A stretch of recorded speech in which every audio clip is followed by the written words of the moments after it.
Hi, welcome to our DGR physics classes. Today discuss about the topic laws of motion. Okay, laws of motion lo important four laws guరించి discuss చేద్దాం. అందులో first question వచ్చేసి Newton second law of motion. State Newton second law of motion derive F is equal to ma. Okay, statement చూడండి ఒకసారి. The rate of change of momentum of a body is directly proportional to the external force acting on the body. Is called Newton's second law of motion. అంటే ఒక system అనేది ఎలా ఉంది. This is the mass of the body m. The force, external force acting on the system. Okay, moving with velocity u and finally body changes from one place to another place and final velocity v. So ఇక్కడ మనకి దీని మీద F is equal to some Newton force apply చేసినప్పుడు ఇక్కడ momentum ఒకలా ఉంటుంది, ఇక్కడ momentum ఒకలా ఉంటుంది. ఈ మూమెంటం నుంచి ఈ మూమెంటం తీసేస్తే ఒక వాల్యూ వస్తుంది.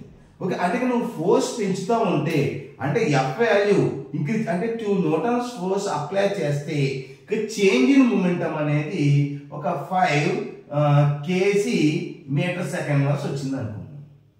ఒకవేళ 5 న్యూటన్స్ ఫోర్స్ అప్లై చేస్తే ఒక 11 kg మీటర్ పర్ సెకండ్ వరకు వచ్చింది అనుకున్నాం చేంజ్ ఇన్ మూమెంటం. అంటే నువ్వు అప్లై చేసే ఫోర్స్ 2 న్యూటన్స్ ఉంటే ఆ change in momentum 5 kg metre second. Change in momentum అంటే ఏంటి? Initial momentum mass into velocity ఉండాలి దానికి ఆ బాడీకి. అంటే నువ్వు ఫోర్స్ పెంచితే మూమెంటం కూడా పెరుగుతుంది, ఫోర్స్ తగ్గిస్తే మూమెంటం కూడా తగ్గుతుంది. చేంజ్ ఇన్ మూమెంట్ అంటే నువ్వు ఫోర్స్ పెంచుతూ వెళ్తున్నావు. అదే విధంగా 16 న్యూటన్స్ ఫోర్స్ అప్లై చేస్తే ఒక 16 kg మీటర్ సెకండ్ వరకు వస్తుంది. అంటే ఫోర్స్ ఇంక్రీజెస్, టైం తో పాటు change in momentum also increases అని న్యూటన్ చెప్పడం జరిగింది సెకండ్ లాలో. ఓకే, అంటే నువ్వు అప్లై చేసే బాడీ మీద ఫోర్స్ అనేది పెరుగుతూ ఉంటే చేంజ్ ఇన్ మూమెంటం కూడా ఇంక్రీజ్ అవుతుంది. Initial momentum, final momentum, final momentum minus initial momentum ఒక వాల్యూ వస్తుంది. అండ్ నువ్వు అప్లై చేసే ఫోర్స్ F అయితే చేంజ్ ఇన్ మూమెంటం కూడా ఇంక్రీజ్ అవుతుందని చెప్పవచ్చు. అంటే force increases, the rate of change of momentum also increases. The rate of change of momentum of a body is directly proportional to the external force acting on it. Is called as Newton's second law. Derive F is equal to ma. Derive F is equal to ma. Okay, derivation చూద్దాం. F is equal to ma వచ్చింది. Okay, from Newton second law. Okay, Newton second law. From Newton second law చూద్దాం. Newton second law ఏంటి? F is proportional to dp by dt. This is the Newton second law. So మనకి F is equal to some constant తీసుకోండి. This is the proportionality constant. K తీసుకుంటే proportionality పోయి is equal to వస్తుంది. అంటే dp by dt. So F is equal to K into momentum అంటే mass into velocity. Since P is equal to mass into velocity అంటే ఎంత వస్తుంది మనకి? d by dt of mv. ఇక్కడ మనకి బాడీ ఇక్కడ నుంచి ఇక్కడ చేంజ్ అవుతుంది, మాస్ కాన్స్టెంట్ గానే ఉంటుందండి. వెలాసిటీ చేంజ్ అవుతుంది తప్ప మాస్ కాన్స్టెంట్ గా అదే మాస్ ఉంటుంది. అదవుతుందండి. దాని మీద యాక్ట్ చేసే ఫోర్స్ కూడా చేంజ్ అవుతూ ఉంటుంది. మాస్ కాన్స్టెంట్ ఇక్కడ కాబట్టి, మాస్ కాన్స్టెంట్ కాబట్టి F is equal to K into m బయట తీసుకొచ్చింది అంటే dv by dt. Since acceleration is equal to change in velocity by time. Okay, అంటే dv by dt అంటే అది వస్తుంది k into m into a. అంటే F is equal to అంటే మనకి k into ma. F is equal to k into ma. When k is equal to 1, k is equal to 1 అయితే, k is equal to 1 constant అయితే అప్పుడు ఎంత వస్తుంది మనకి ఇక్కడ? F is equal to ma. This is the Newton second law.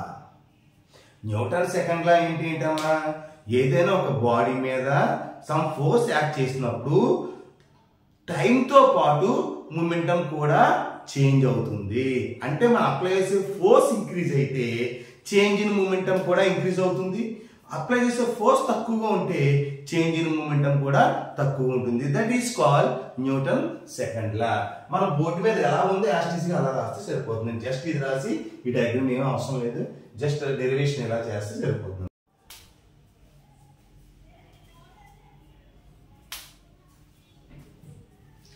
Okay, next one define the terms momentum and impulse. Define the terms momentum and impulse. State and explain the law of conservation of momentum. Give example. Give an example. Okay. Okay. ఇది ఆ car journey surface మీద ఉంది.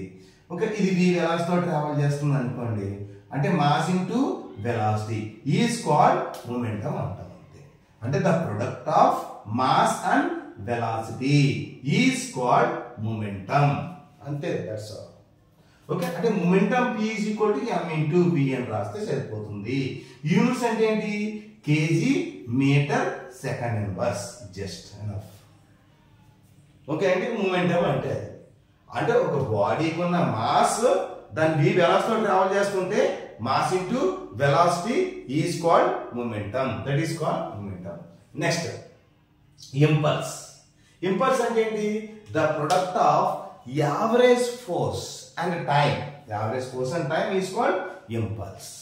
అంటే ఏమీ లేదండి, average force అంటే large force ని తక్కువ టైంలో యాక్ట్ చేసే ఫోర్స్ ని ఇంపల్సివ్ ఫోర్స్ అంటాం.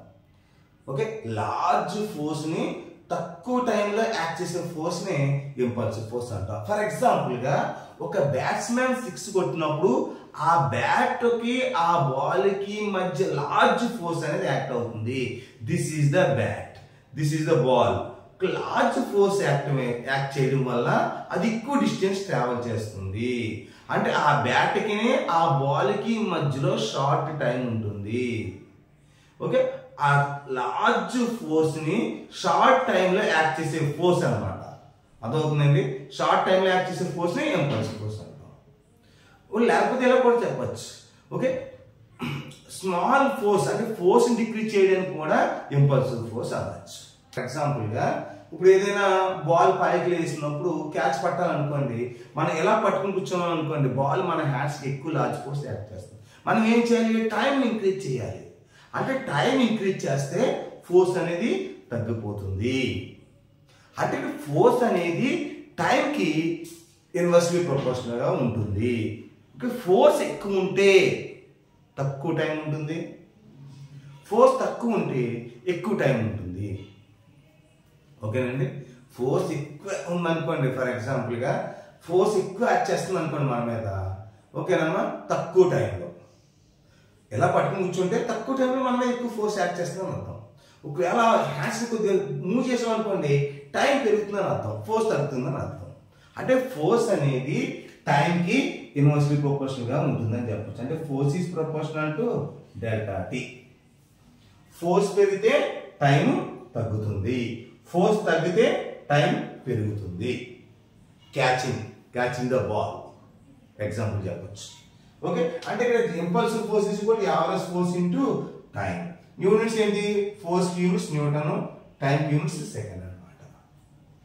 ఓకే అండి, next okay, law of conservation of momentum. Law of conservation of momentum ఏంటి?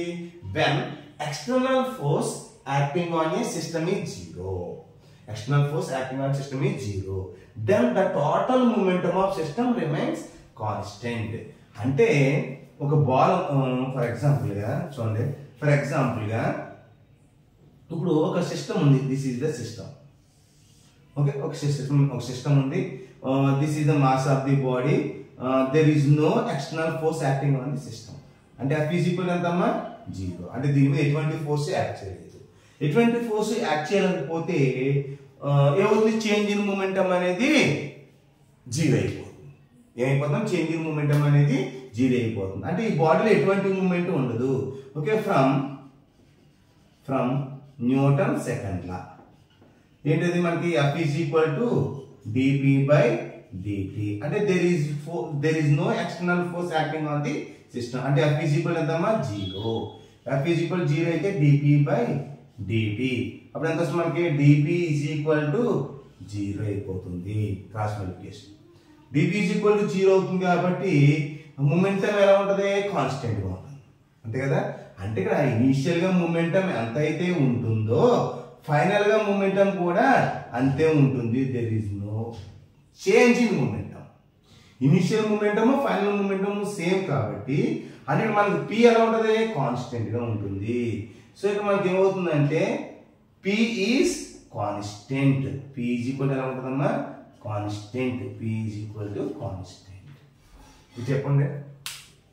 Then external force acting on system is 0. అంటే ఈ బాడీ మీద యాక్ట్ చేసే ఫోర్స్ 0 అన్నమాట. అప్పుడు then total momentum of the system remains constant. Total momentum of the system remains constant. Best example ఏంటమ్మా, motion of rocket and firing the gun. Example ఏమో motion of rocket. దీనికి example చూడమ్మా, motion of rocket. This is the rocket. This is the rocket. ఓకేనమ్మా. And fuel.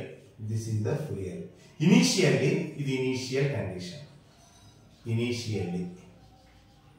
Initially this is the fuel mass m1 and rocket mass m2. Okay, fuel velocity u1 and rocket velocity v2. Sorry, u2.